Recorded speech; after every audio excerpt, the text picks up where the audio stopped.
Breaking, State Department just issued severe worldwide warning for U.S. citizens effective immediately by Cat Stevens for Freedom Daily. An American passport has traditionally been a very coveted thing all over the world because being an American citizen has carried so many perks. Americans had the freedom to go where we wanted and say what we wanted to say, and if anything ever went sideways while overseas, all we had to do was reach the gates of an American embassy, and from there we would be protected by Marines. It's traditionally been a pretty sweet deal until the Muslims started taking over. Muslims have proven throughout history and even now that they will always be Muslims first and obey no national law before their religious ones. And as you'll recall, this religious law is a very violent one. The Quran not only allows violence, but mandates it against many groups of people, especially those who disrespect Islam. These are the people that we are told to welcome with open arms, assuming that they just won't do what they're told, trusting that they'll risk eternal damnation to be nice to us. Anyone who considers the warnings against Muslims to be all hype was put in their place today when the State Department issued a warning for every single U.S. citizen who is now in danger since the president announced his support of Jerusalem being the capital of Israel, infuriating Muslims worldwide. Town Hall reports that the warning sent out on the 6th was the first of its kind since the start of the war in Iraq.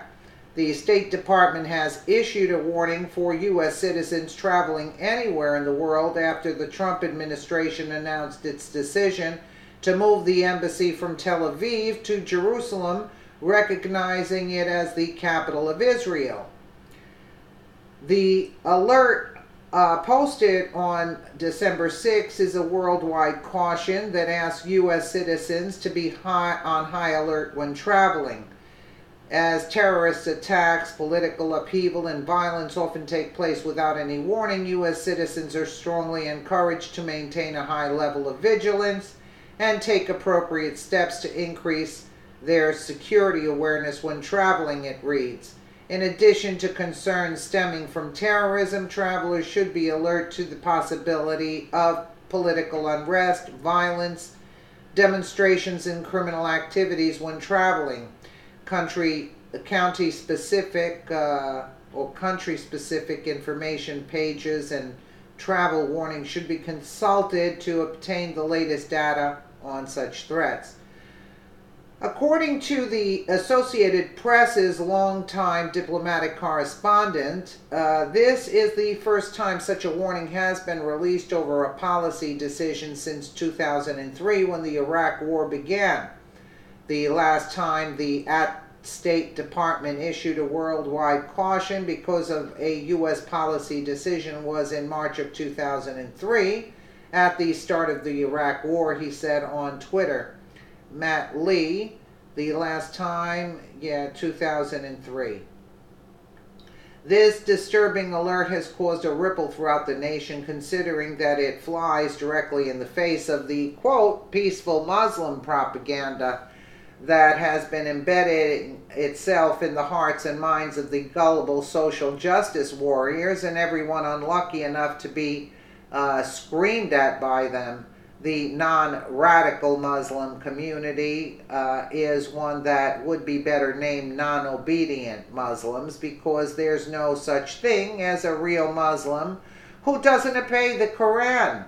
If they do, they're either in denial or they're not really a Muslim at all. This move to permanently reclaim Jerusalem has been especially problematic for those in the Middle East, where the Muslims aren't making any secret of their bloodthirsty ways to the Israelis. Diplomatic staff in Israel, meanwhile, have been banned from traveling to the West Bank and Old City over Palestinian riots, with widespread calls for demonstrations beginning December 6th in Jerusalem and the West Bank.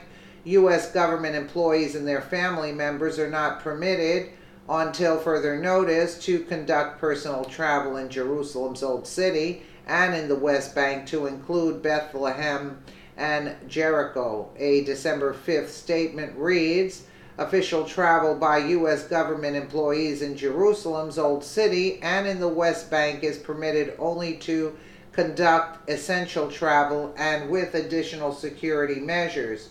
United States citizens should avoid these areas where crowds have gathered and where there is increased police and/or military presence. We recommend that U.S. citizens take into consideration these restrictions and the additional guidance contained in the Department of State's travel warning for Israel, the West Bank, and Gaza when making decisions regarding their travel. While the administration is now officially recognizing Jerusalem as the capital of Israel, the embassy move will be delayed for logistical reasons.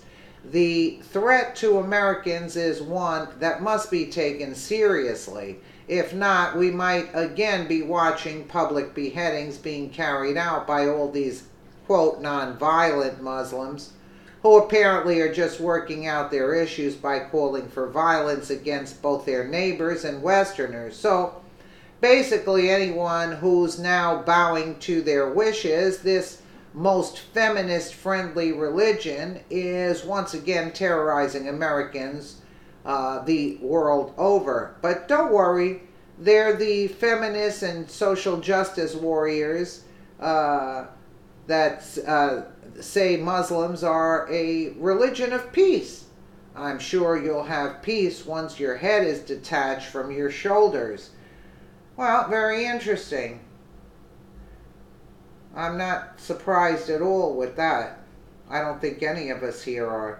Let me know what you guys think in the comments below. And again, thank you so much for watching.